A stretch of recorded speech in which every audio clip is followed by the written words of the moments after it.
I guess you all know that one, huh? Maybe you don't. My name is Fred Lipsius, and that was Over the Rainbow, one of my favorite songs ever.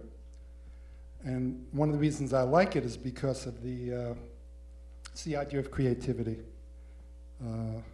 dreaming, and all kinds of imagination, stuff like that. So I hope you recognize that, because I did what's called reharmonization. I changed the chords, the original chords, a lot. Not that I don't like the original chords, but I like to try to express my own way. So you're in for almost an hour of Fred Lipsius, whatever I do. I have no idea. That's part of being a jazz musician, I guess. I don't know. I'd like to tell you a little bit about my background, and I know people from the Boston area. I'm going to say it anyway. I've been here 20 years, and I was very happy for the Boston Red Sox to see 3 million people so happy on TV, all smiling. I don't care where they came from, you know, any planet or whatever. I'm from the Bronx. I didn't wear my cap, but anyway, Boston had a great team, so that's fine.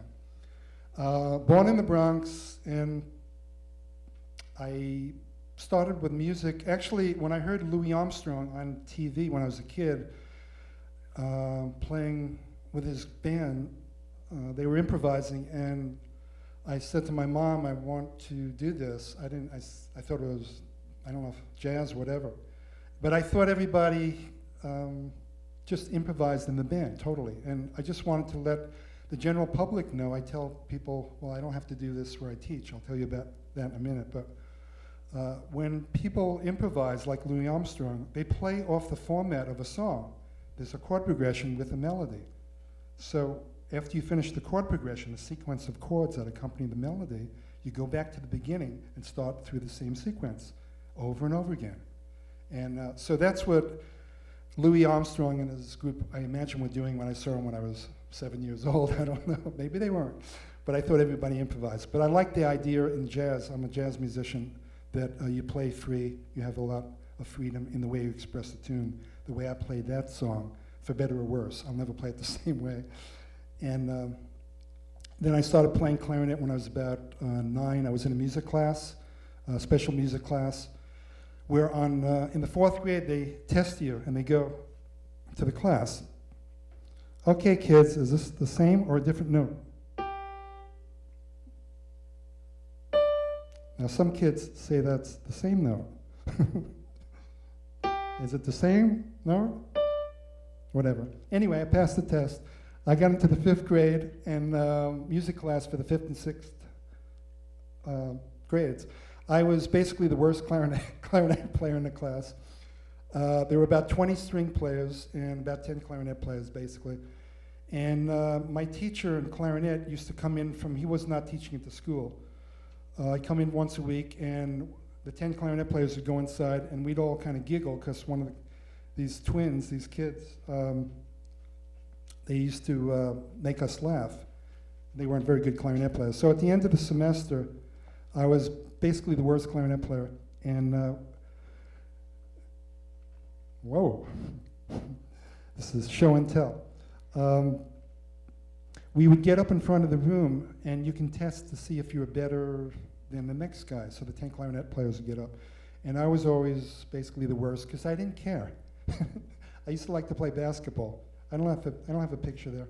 But I was a good basketball player when I was a kid. I was very fast, and especially if I played football, because I was kind of like, you'll see the picture over there, a skinny version, shorter and very small little kid. And if you caught me, I'd be dead. So you'd never catch me if we were playing touch football or anything worse than that. But I was a good basketball player. So I didn't practice until the end of the 6th grade, and my teacher wrote in the yearbook, practice more, because I practiced 20 minutes a day, that was it. And so finally I got serious, and I became a musician in my mind. And around high school, I started to fail everything.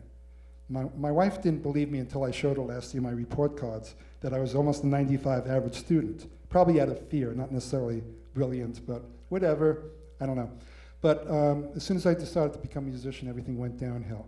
And I just passed. I still have dreams about failing my regents, the final tests. You know, math, for years I'd have, you failed.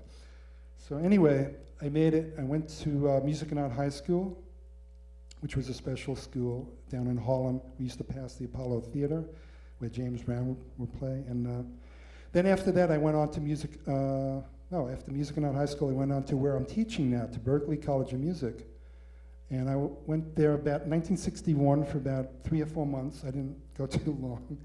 And I was on the road after that.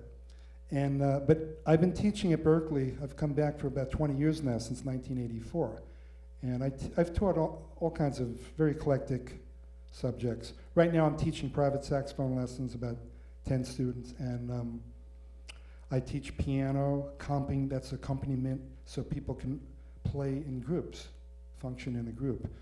And I teach jazz improvisation and reading labs to mixed woodwind players, like clarinet, flute, whatever.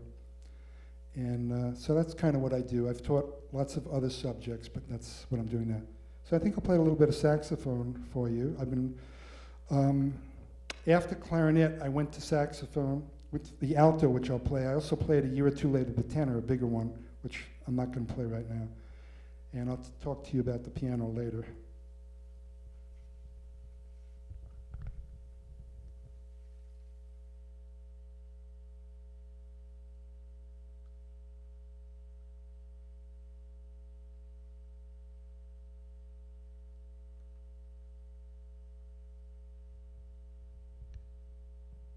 I know you all know this tune, but I want to dedicate this song to my wife.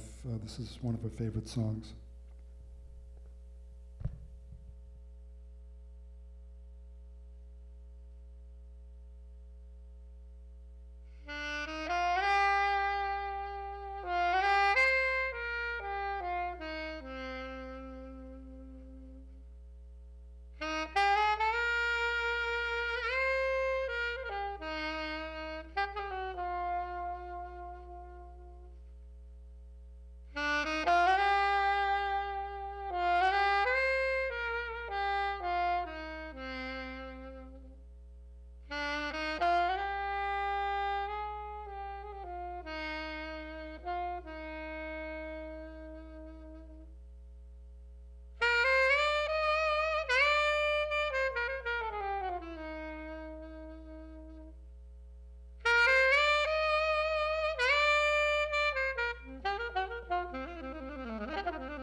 I've been playing that at nursing homes for the last couple of months. Usually as my first tune. And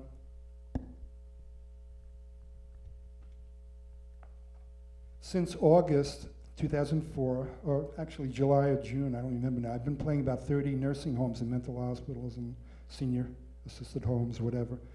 It's been one of the most beautiful experiences of my life, and I do get paid, but I do it to help people. I'm at a stage in my life where I feel without trying to know the answer, I'm here to try to help people, and of course myself, you know.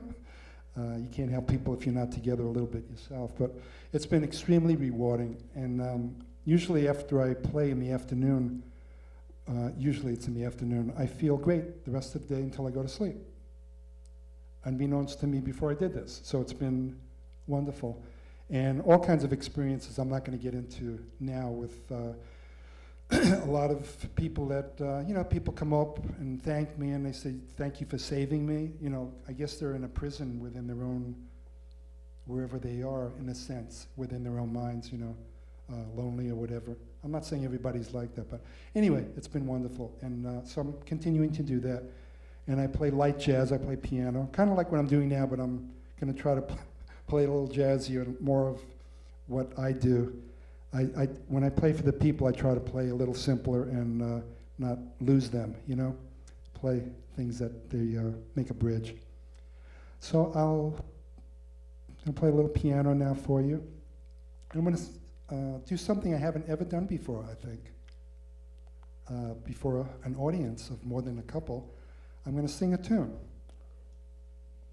Please don't walk out on me. If I can laugh, well, I'm not going to say you can laugh, but you can do whatever you want. This is a song I wrote when I left Blood, Sweat, and Tears, which I didn't talk about that yet, as the arranger and original saxophonist in 1967 to 71, if I remember. And when I left the band, ironically, I started to write all these songs. Well, melodies. This is one of the only songs I wrote with lyric. It's called Shells. It's about seashells. And it came to me reading. I bought a book. I was living out in California in Mill Valley. And I bought this big, thick book with beautiful pictures, and it showed these kind of gods coming out of the water with beards and gems taking things out of the water, shells and conchs. And I just got this image of shells and the beauty of, like, everybody loves to pick up seashells and all. So it's a very simple kind of tune, and I think my voice fits because it's very childlike, so I have the guts to sing it.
depths of the ocean bottom, working out their own lives, burrowing themselves in the sand in order to live.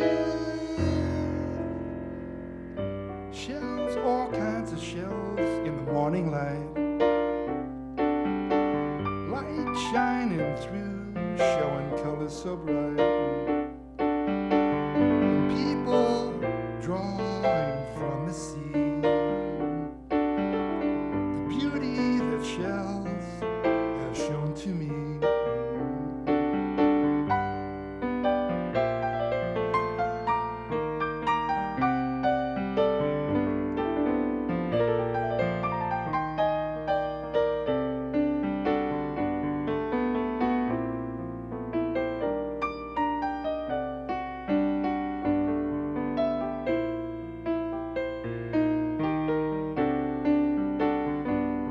Seashells, seashells, seashells,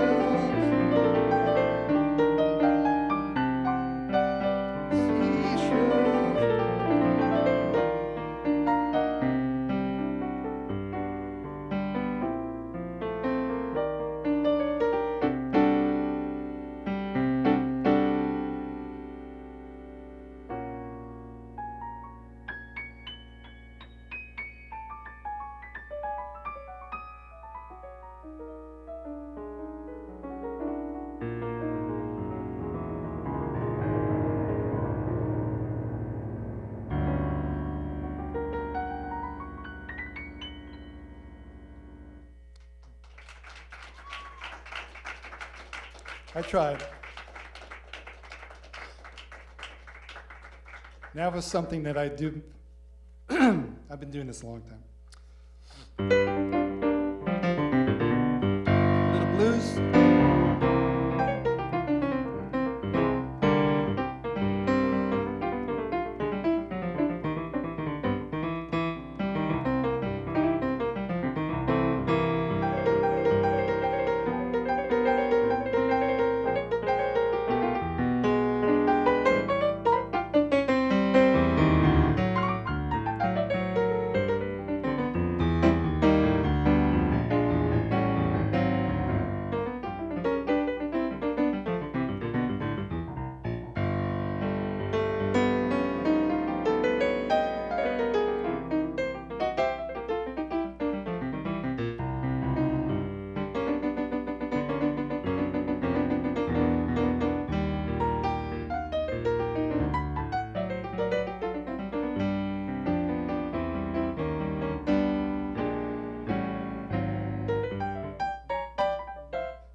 Um, I wouldn't say the important thing, but I played in Blood, Sweat, and Tears, and that's part of my life, so I just wanted to mention that. I was the original saxophone player before there were any horns. I was kind of hired by a phone call. Hired. We didn't even have the name of the band yet, so the drummer in the band called me. I met some of the people in the rhythm section. There was a rhythm section of myself, and that was the original Blood, Sweat, and Tears. We did one concert. I made $200 in $5 bills, stuffed into my pocket. Seriously. That was the whole thing. I never made $200 in 20 minutes playing.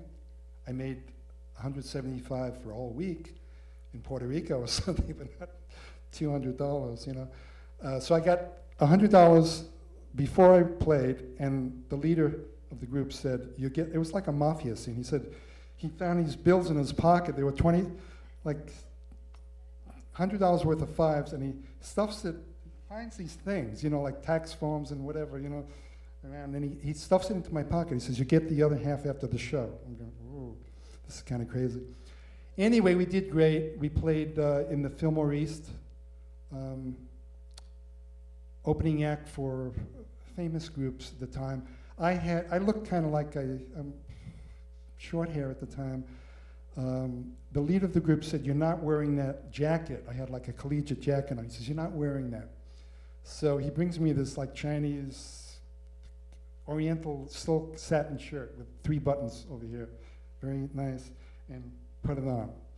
So, and there's a whole bunch of groupies in the audience and whatever. It was all very strange to me because I'm a jazz player. I've traveled in Europe and whatever. Just a musician, you know. This was a strange thing back in 1967, I think it was. And I think the first gig that we played, the first job, was at the Cafe A Go-Go in New York City. And I looked at a poster, the original poster was on my birthday, November 19th, which was interesting, whatever that means. And so that's kind of where it was. And about a month later, after playing this concert, the band was named by whoever. There's different stories about that. And we recorded within a few months. And within the year, we were #1. And I was telling someone the other day, it was kind of strange to be top 10 for 92 weeks or something. And it's funny because certain parts of the United States, people didn't know much about us. They were like really behind the times, you know. And after we were really hot for a couple of years, you go out and they just be hearing "You Made Me So Very Happy," which had been, you know, it was like old hat already. Whatever. And so anyway, I had a great experience. I played with him about 3 or 4 years and left. And the funny thing was my mom, because I didn't graduate from college, my mom said, after I made all this money at age 27, I was like semi-retired, I had a house out in California and whatever. And my mother said, you think you ought to go back to college? She was right, actually. The mom is right. You know? So, I don't know. So I think I'll play a sax too.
It's just the blues.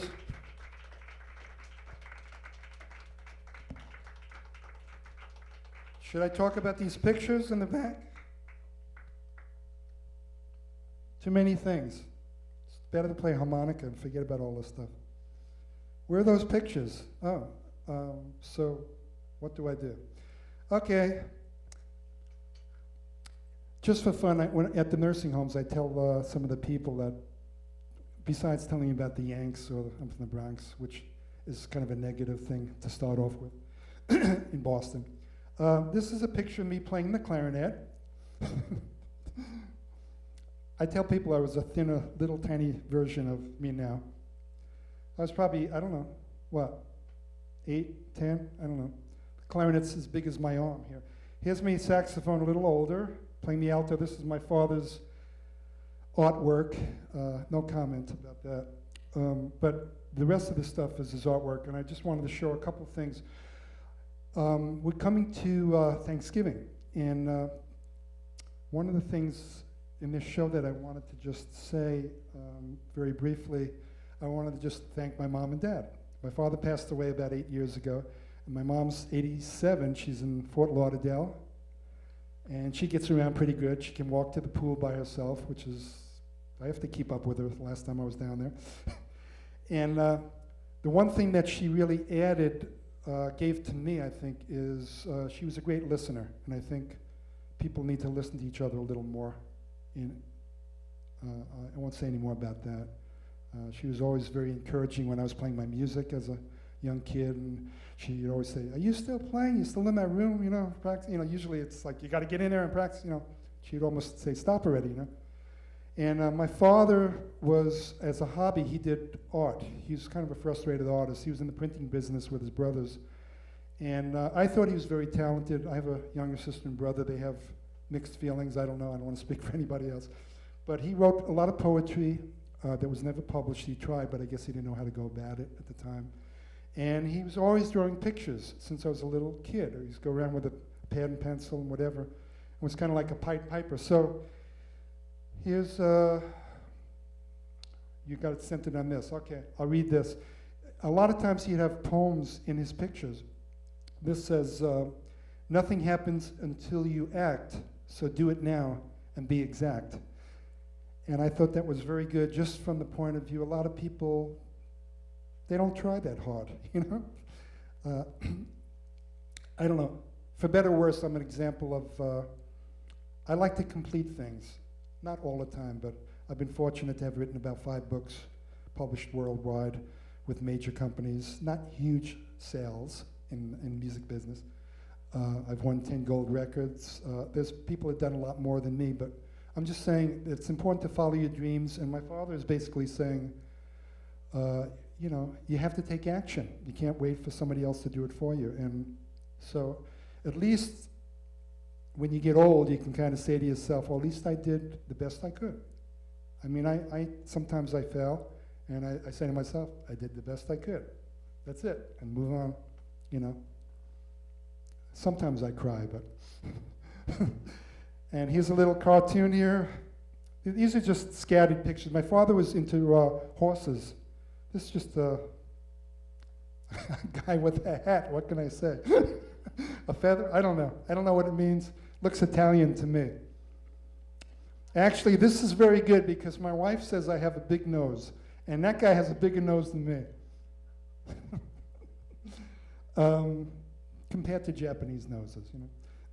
My father was always on horses since he was a kid, and until he retired in Florida when he was too old and was too hot, he stopped riding. He used to ride in Hempstead, Long Island.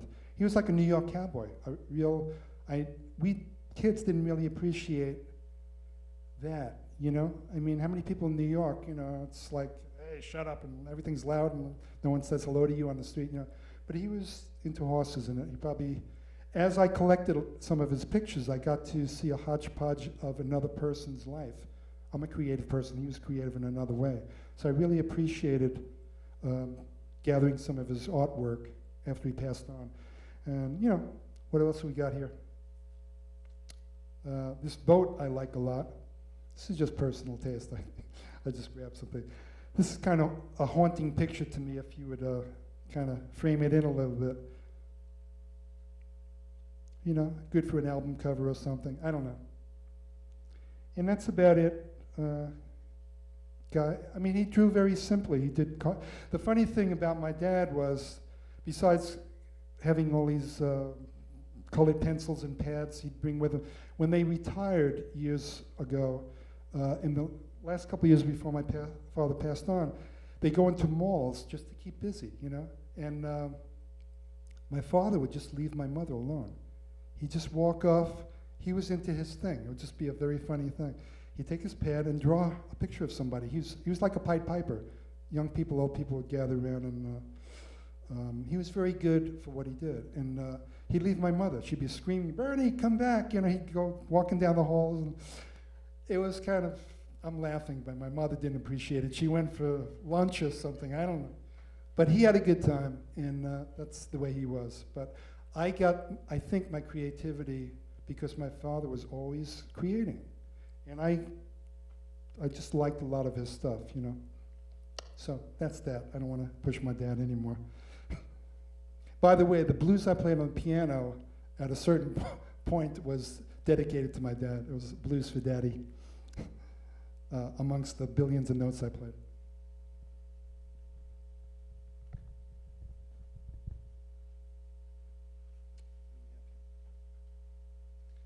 Here's a beautiful ballad, hopefully, called Young and Foolish. I don't remember what year, maybe from the 50s or so.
so many tunes to play, I don't know, and nothing, no action like my father.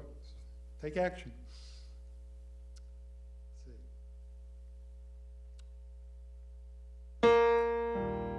see. It could happen to you.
I was just thinking of Danny, what's this, from Lethal Weapon?